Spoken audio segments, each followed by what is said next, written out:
வணக்கம் நேர்களே, நான் உங்கள் ஆஸ்ட்ரோ பூர்ணா. இன்னைக்கு நாம பார்க்கக்கூடிய சிறப்பு பதிவு சனி பகவான் வக்ரத்தன்மை அடையக்கூடிய பலன்களை பற்றி பார்க்க போறோம். சனி பகவான் ஜூலை மாதம் 27ஆம் தேதி தன்னுடைய இயல்பு தன்மையிலிருந்து வக்ரத்தன்மை அடைகிறார். வக்ரத்தன்மை அப்படின்னா தன்னுடைய பாதையிலிருந்து ரிவர்ஸ்ல வர்றார். அதாவது ஒரு பாதம் நகர்ந்திருக்கிறாரு. மீன ராசியில இருக்கக்கூடிய அந்த சனி பகவான் அந்த பூரட்டாதி நட்சத்திரத்தை கடந்துட்டு இருக்கிறாரு அப்படின்னா அதுல இருந்து அப்படியே ரிவர்ஸ்ல அந்த பாதத்துல வரக்கூடிய ஒரு டைமாக இருக்கும்.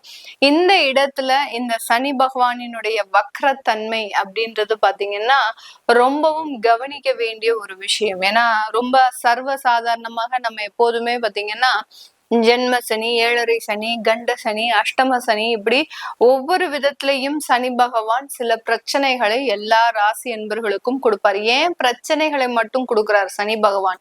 அவருக்கு என்ன உங்க மேல ஏதாவது பகையா, இல்ல தேவையில்லாத ஒரு காழ்ப்புணர்ச்சி இருக்குதா? எதுவுமே கிடையாது. நீங்க செய்யக்கூடிய ஒவ்வொரு வினைகளுக்கும் எதிர்வினையை கொடுக்கக்கூடிய ஒரு தன்மை வாய்ந்த கிரகம் இந்த சனி பகவான். அதாவது நிழல் கிரகங்கள் ஒரு விதமாக செயல்படும் போது இந்த சனி அப்படின்ற ஒரு பாவ கிரகம் நீதிகாரகனாக செயல்படுகிறார். அதனாலதான் அந்த சனி பகவானுக்கு ஈஸ்வரன் பட்டம், அந்த சிவனுக்கு கொடுக்கக்கூடிய அந்த சிவனுடைய பேரான இன்னொரு பேரான அந்த ஈஸ்வரன் அப்படின்ற ஒரு பட்டம் இந்த சனீஸ்வரனுக்கு நம்ம கொடுத்துருக்குறோம். இந்த சனீஸ்வரன் அப்படின்றது பாத்தீங்கன்னா நீங்க ஏதாவது தப்பு செய்றீங்க அப்படின்னா கண்டிப்பா உங்களுடைய வாரிசுகளை பாதிக்கும், உங்களுடைய ஜெனரேஷனை பாதிக்கும்.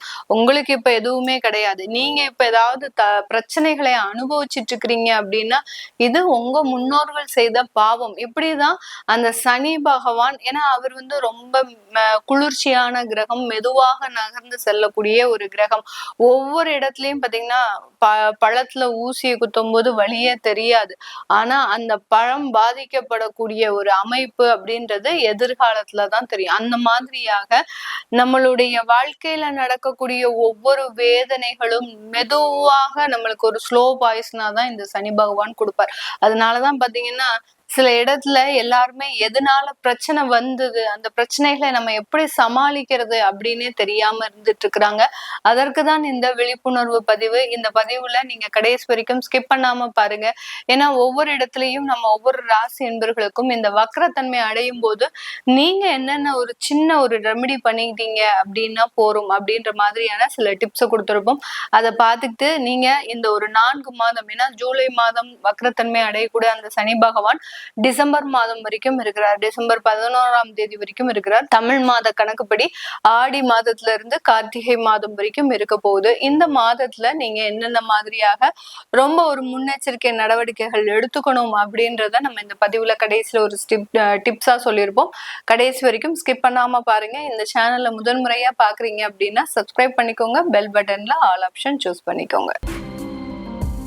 விருச்சிக ராசி அன்பர்களுக்கு இந்த சனி வக்ரம் அப்படின்றது உங்களுடைய ராசிக்கு 5ஆம் இடமான அந்த பூர்வ புண்ணிய ஸ்தானத்துல இருக்க போகுது. இந்த பூர்வ புண்ணியம் அப்படின்றது உங்களுடைய முன்னோர்கள் செய்த சில விஷயங்கள், அடுத்து பாத்தீங்கன்னா நீங்க செய்த சில தான தர்மங்கள், உங்களுடைய செயல்பாடுகள், உங்களுடைய வினைகள், இது எல்லாமே உங்களுடைய சந்ததியினரை பாதிக்கக்கூடிய ஒரு ஸ்தானம் தான் இந்த பூர்வ புண்ணிய ஸ்தானம். உங்களுடைய முன்னோர்கள் செய்த விஷயங்களுக்கு நீங்க அனுபவிக்கக்கூடிய பலன், நீங்க செய்யக்கூடிய விஷயங்களுக்கு உங்களுடைய வாரிசுகள் அனுபவிக்கக்கூடிய பலன், இதுதான் இந்த பூர்வ புண்ணிய ஸ்தானம் அப்படின்றத குறிக்க போகுது. அடுத்து தெய்வ பலம், வீட்டுல இருக்கக்கூடிய அந்த தெய்வ பலத்தை குறிக்கக்கூடிய ஒரு ஸ்தானமாக தான் விருச்சிக ராசி அன்பர்களுக்கு இருக்கு. இந்த விருச்சிக ராசி அன்பர்களுக்கு 5ஆம் இடத்துல சனி வக்ரம் அடைகிறாரு அப்படின்னாலே முழுமையாக அந்த தெய்வத்தினுடைய நம்பிக்கை அப்படின்றது உங்களுக்கு இல்லாம போயிடும். என்னடா இது, நம்ம எவ்வளவு நாள் கஷ்டப்பட்டுக்கிட்டே இருக்கிறோம், இந்த ஜோதிடர்களும் இன்னைக்கு சரியாயிடும் நாளைக்கு சரியாயிடும்ன்றாங்க, எந்த நாளும் சரியாக மாட்டேங்குது, நாளுக்கு நாள் அதிகரிச்சுக்கிட்டே இருக்கே ஒழிய எந்த ஒரு பிரச்சனையும் தீர மாட்டேங்குது அப்படின்ற மாதிரியாக உங்களுடைய எண்ணங்கள் முழுமையாக எதிர்மறையாக அந்த தெய்வ நம்பிக்கை அப்படின்றது இல்லாம ஆயிடும். ஆனா உங்களுக்கு நிறைய நல்ல விஷயங்கள்லாம் நடந்திருக்கும், அதை யாருமே பாத்துக்கிறது இல்லை. இந்த விருச்சிக ராசி அன்பர்களை பொறுத்த மட்டுக்கும் இவர்கள் மேல போக போக இவர்களினுடைய நெகட்டிவா மட்டும்தான் யோசிப்பாங்களே ஒழிய இவர்களினுடைய வளர்ச்சியை யாருமே யோசிக்க மாட்டாங்க. அந்த அளவுக்கு இந்த விருச்சிக ராசி அன்பர்களினுடைய மனநிலை பாத்தீங்கன்னா அதிகப்படியான நெகட்டிவான ஒரு விஷயங்களை கொண்ட ஒரு மனநிலையாக தான் இருக்கும். இந்த காலகட்டம் 5ஆம் இடத்துல அந்த சனி வக்ரம் அடைகிறதுனால நிறைய குழந்தைகள் சம்பந்தப்பட்ட பிரச்சனைகள் முடிவுக்கு வரக்கூடிய ஒரு நேரம். சில விருச்சிக ராசி அன்பர்களினுடைய குழந்தைகள் தவறான பாதைக்கு போயிருந்தா கூட மீண்டு வரக்கூடிய ஒரு நேரம். அடுத்து பாத்தீங்கன்னா காதல் போன்ற விஷயங்கள்ல நிறைய ஏமாற்றங்கள் அடைந்திருந்தாங்க அப்படின்னா அதுல இருந்து மீண்டு வரக்கூடிய ஒரு நேரம். இதெல்லாம் இந்த விருச்சிக ராசி அன்பர்கள் இந்த பதிவை பார்க்கும்போது அவர்களுக்கு நிறைய மனவேதனையை கொடுக்கும். ஏன்னா அந்த வலியும் வேதனையும் நான் முதல்லயே சொன்ன மாதிரி சனி பகவான் ஒரு வலியும் வேதனையும் கொடுத்துட்டாரு அப்படின்னா அது அடுத்த வாரிசுகளுக்கு இருக்கிற வரைக்கும் அந்த இது தெரியும். அந்த வலியும் வேதனையும் சாகிற வரைக்கும் மறையாது. அடுத்த சந்ததியினருக்கு கூட அந்த வலியும் வேதனையும் போகிறதுக்கு வரைக்கும் அந்த மிகப்பெரிய ஒரு மனவேதனையை கொடுத்துருவார். அதனால இந்த குழந்தைகள் ரீதியான பிரச்சனையை அனுபவிச்சு கொண்டு இருக்கின்ற இந்த விருச்சிக ராசி அன்பர்களுக்கு இந்த காலகட்டம் ஒரு பெட்டர் ரிலீஃபை கொடுக்கும். என்னடா இது இப்படி ஆயிப்போச்சே அப்படின்னு சொல்றதுக்கு நிலைமை மாறி நல்ல வேளை என் குழந்தை தப்பிச்சு வந்துட்டாங்க அப்படின்ற மாதிரியாக அந்த குழந்தைகள் அட்லீஸ்ட் அந்த பிரச்சனையில இருந்தா மீண்டு வந்தாங்களே அப்படின்னு சொல்லக்கூடிய அளவிற்கு ஒரு மாற்றங்கள் வரதுக்கு உண்டான ஒரு நேரமாக தான் இருக்க போது. இந்த இடத்துல சனி பகவான் 5ஆம் இடத்துல இருந்து உங்களுடைய 7ஆம் இடத்தை பார்க்கிறார். 7ஆம் இடம் அப்படின்றது கலத்திரஸ்தானம், கம்யூனிகேஷன், பார்ட்னர்ஷிப், இது எல்லாமே இருக்கக்கூடிய ஒரு நேரம். அந்த பார்ட்னருடைய உண்மை முகம் அப்படின்றது இந்த காலகட்டம் தெரிய வரப்போகுது. விருச்சிக ராசி என்பர்கள் எல்லாமே நமக்கு தான் சரியில்லை அப்படின்னு ஒரு மைண்ட் செட்டோட இருந்த இந்த விருச்சிக ராசி என்பர்கள் எதிராளியினுடைய மனநிலையை அறியக்கூடிய ஒரு நேரமாக தான் இந்த சனி வக்ரத்தன்மை இருக்க போகுது. இதனால நிறைய விஷயங்கள்ல நீங்க மாற்றங்களை செய்ய போறீங்க. ஆகா, நம்ம தான் இத்தனை நாள் வரைக்கும் தப்பு செஞ்சுட்டு இருந்தோம்னு நினைச்சோம், ஆனா நமக்கு கூட இருக்கிறவங்களே நமக்கு குளிப்பறிச்சிருக்கிறாங்க அப்படின்றது இன்னைக்குதான் நம்மளுக்கு தெரிய வருது அப்படின்னு அந்த மனநிலையை மாற்ற போறீங்க பாருங்க. அங்கதான் இருக்கு இந்த விருச்சிக ராசி என்பவர்களுக்கு ஒரு மிகப்பெரிய ஒரு ட்விஸ்டே. அதனால அந்த 7ஆம் இடத்திற்கு உண்டான ஒரு நபரை உங்களுக்கு அடையாளம் சுட்டி காட்டி யார் செய்யறது தவறு, யார் செய்யறது ஒரு உண்மை அப்படின்றத சுட்டி காட்டக்கூடிய ஒரு தருணமாக தான் இந்த சனி வக்ரத்தன்மை அப்படின்றது முழுமையாக இருக்க போகுது. அடுத்து இந்த சனி பகவான் உங்களுடைய ராசிக்கு 11ஆம் இடத்தை பார்க்கிறாரு. அதாவது எதிராளியை பார்த்தாச்சு, எதிராளியினுடைய குற்றத்தை பார்த்தாச்சு. அடுத்து நீங்களே செல்ஃப் டெவலப்மெண்ட். 11ஆம் இடம்ன்றது லாபஸ்தானம். உங்களுடைய தொழில இருக்கக்கூடிய வளர்ச்சிகளை பார்க்க போறீங்க. எப்படிலாம் நம்ம உழைச்சா நம்ம முன்னேற முடியும் அப்படின்றத பார்க்க போறீங்க. இது நாள் வரைக்கும் இருந்த சில மனக்கசப்புகள் எல்லாமே முழுமையாக நீங்கக்கூடிய ஒரு நேரம். முதல் திருமணத்துல நிறைய பிரச்சனைகள் இருந்ததா, அதை விட்டு விலகி வந்தாச்சு. இனிமேல் அடுத்து வரக்கூடிய வாழ்க்கை என்னன்றத பார்க்கணும். இந்த மாதிரியாக அடுத்த கட்ட வளர்ச்சியை நோக்கி பயணிக்கக்கூடிய ஒரு நேரமாக தான் இந்த சனி வக்ரத்தன்மை இருக்க போகுது. வெளியூர் வெளிநாட்டுல இருக்கக்கூடியவர்களுக்கு தொழில் செய்யக்கூடிய வாய்ப்புகளும் அங்க வேலையில நிரந்தர ஒரு அமைப்புகளும் இருக்கிறதுக்கு உண்டான ஒரு நேரமாக தான் இருக்கும். அடுத்து உங்களுடைய 2ஆம் இடத்தை சனி பகவான் பார்வையிடுகிறார். 2ஆம் இடம்ன்றது தனம், குடும்பம், வாக்குஸ்தானம். இந்த இடத்துல அந்த சனியினுடைய பார்வை இருக்கிறதுனால குடும்பத்துல செல்வ செழிப்பு அப்படின்றது முழுமையாக இருக்கும். பூர்வ புண்ணிய ஸ்தானத்துல இருந்து அவர் 10ஆம் பார்வையாக உங்களுடைய 2ஆம் இடத்தை பார்க்கும் போது உங்களுடைய நல்ல காரியங்கள்னால, நீங்க செய்த புண்ணியங்கள்னால உங்களுடைய குடும்பம் இன்னைக்கு செழிப்பா இருக்கிறதுக்கு உண்டான ஒரு தருணம். இது ஒரு மிகப்பெரிய ஒரு மாற்றம் இந்த விருச்சிக ராசி என்பவர்களுக்கு.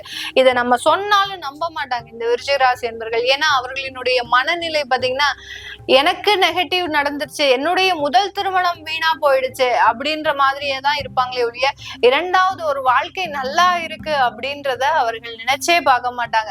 அப்படியே அந்த 2வது திருமணத்தை இவர்கள் பண்ணிட்டா கூட இந்த 2வது குடும்பத்துல வாழ்ந்துட்டு இருக்கும் போது இவர்களினுடைய எண்ணம் ஃபுல்லாவே அந்த முதல் திருமணத்துல தான் இருக்கும். நான் அங்க அன்னைக்கு இப்படி இருக்கும்போது என்னை ரொம்ப கொடுமைப்படுத்தினாங்க, நான் அப்படி இருக்கும்போது எனக்கு நிறைய அவமானங்கள் வந்துச்சு, இப்படி அந்த பழைய ஞாபகங்களை விட்டு வெளியில வர முடியாத ஒரு ராசி என்பர்கள் இந்த விருச்சிக ராசி என்பர்கள். அதனால இந்த பதிவை பார்க்கக்கூடிய ஒவ்வொரு விருச்சிக ராசி என்பர்களும் உங்களுக்கு நடக்கக்கூடிய நல்ல மாற்றங்களை மட்டுமே பற்றி நினைத்து இருங்க. உங்களுடைய வாழ்க்கையே முழுமையாக மாறி போயிடும்.